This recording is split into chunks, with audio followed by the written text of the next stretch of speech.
lazima niseme ule ukweli kwamba Dar es Salaam Young Africans eneo la mbele performance yao imekuwa sio nzuri sana.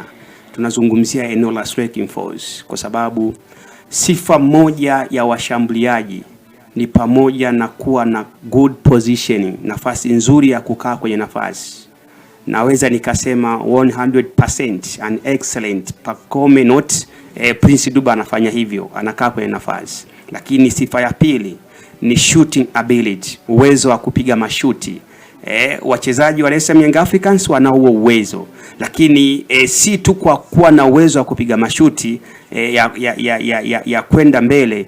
Jambo la tatu, kuna accuracy ya hayo mashuti unayoyapiga, kwa sababu moja ya kanuni ama principle kwenye eneo la mbele linamtaka mshambuliaji, kama itawezekana uwe mchoyo kwa ajili ya kufunga goli, fanya hivyo. Ni kanuni pekee ambayo inamtaka tu mshambuliaji, kwa maana kwamba unapokuwa unacheza eneo la mbele, muda mwingine unaweza kumnyima mtu nafasi kwa ajili ya wewe kufunga kama una sanaa hiyo, kwa sababu at the end of the season, baada ya msimu kumalizika, tutakuja kukujaji mshambuliaji kwamba performance yako umefanya kitu gani, na unapocheza mbele tunapokuja kufanya recruitment na citation ya kwamba wewe umefanya nini, tutakuja kuangalia namba ya magoli. Kwa hiyo wachezaji wa Dar es Salaam Young Africans eneo la mbele wamekuwa hawafanyi vizuri sana. Sasa nini kinachotakiwa kufanyika kwenye mazingira hayo? Mfano, nilikuwa naona kati ya timu ambayo leo wangerejesha kuifunga magoli mengi sana, ilikuwa ni Mashujaa. Mechi takriban 5 za mwisho wamefunga magoli 15. Ni timu pekee ambayo kwenye mechi za mwisho za hivi karibuni Yanga wamefunga magoli mengi sana, magoli 15, ikiwemo ushindi wa goli 6, ushindi wa goli 5, ushindi wa goli 3, ushindi wa goli 1-1 ambao Dar es Salaam Young Africans wameshawahi kupata dhidi ya Mashujaa. Lakini leo unaona kabisa wachezaji wanaocheza kwenye eneo la front, eneo la mbele, bado performance yao imekuwa si ya uhakika sana ya kufunga magoli. Labda ni kwa sababu unajua unapokwenda kumalizia ligi, watu wanachokitazama, na nilimsikia afisa habari wa Dar es Salaam Young Africans kwamba kwa sasa sisi, alikuwa anazungumza hadi kwa wachambuzi, sisi hatutaki kuona takwimu za mshambuliaji kafanya nini, timu imechezaje, sijui mifumo. Sisi tunachotaka sasa hivi ni alama 3. Sijajua huenda tayari timu imeshakuwa na watu wanakwenda wanazungumza, jamani tunachotaka ni alama 3 kwa ajili ya kwa ubingwa. Haijalishi bingwa tutaupateje ama ubingwa utaupateje, tunachotaka sisi ni alama 3. Sasa ukija kurudi kwenye eneo la finishing, bado kanuni ni ile ile ya Prince Dube. Nafasi 5 mpaka 6 ana uwezo wa kutumia 1 ama 2. Ana wastani mbovu zaidi wa matumizi ya nafasi. Conversion rate anahitaji nafasi 5 mpaka 6 aweze kufungia goli 1. Na huyu ndio mshambuliaji wa kwanza kwenye kikosi cha Dar es Salaam Young Africans. Lakini unaweza kujiuliza kwa nini amekuwa anaanza mara kwa mara na muda mwingine haanzi depu. Ni kwa sababu Prince Dube ana faida. Kwangu mimi Prince Dube ana faida zaidi kuliko hata Depu. Faida kubwa yake anapokuwa kwenye timu, angalia movement zake, mikimbio yake. Yaani kuna sehemu akikimbia kuna wachezaji wanabaki wazi. Maana yake anatengeneza uwezekano mkubwa wa wachezaji wengine kufunga magoli, kwa sababu anapokimbia huku defenders, yani Prince Dube akikimbia kulia, anaondoka na madefenders wawili wanakwenda kumkaba, wanaacha wazi ambao ule wazi anaweza akautumia Pacome, Max na anaweza akautumia Mdasiri ya basi. Nafasi ya kwanza ambayo amekuwa na faida, lakini nafasi ya pili, angalia pasi za Dube. Yani nenda kaangalie zile small detail ndogo ndogo, yani pasi ya Dube akiipata anavyokuwa anaipiga kwa mwenzie.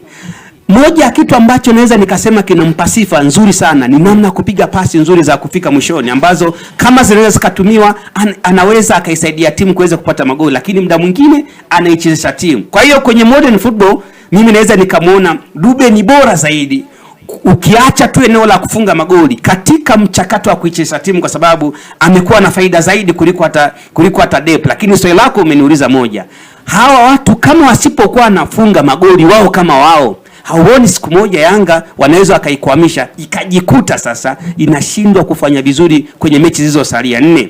Of course hilo nasema ndio, kwa sababu Yanga wana mechi 2 tu zilizosalia. Kama wanafanya vizuri hivyo na Simba akishinda, wanaweza kama champion. Lakini kuna kigingi cha kwanza ni kwa Ibenge madefender wake tunawajua ubora wao, lakini pamoja na kwamba madefender wote tunawajua ubora wao, mashaka makubwa ni namna madefender wanavyofanya reaction, lakini kama akina Yoro Diaby wanaamka vizuri, wanaamua kucheza man to man vizuri, pamoja na kina Dube, unamuona kabisa Dube anaweza asifanye kitu. Lakini bahati mbaya Azam wanapoweza kucheza na timu kama Dar es Salaam Young Africans, concentration yao kubwa inakuwa kujilinda, wanasahau kushambulia, jambo ambalo sasa wao wanakuwa kwenye risk zaidi ya kufungwa, kwa sababu mnapocheza na timu ambayo wewe unawaza zaidi kujilinda, maana yake wewe hautawaza zaidi kutengeza nafasi. Sasa usipowaza zaidi kutengeza nafasi, nini kinatokea kwenye football? Maana yake nini?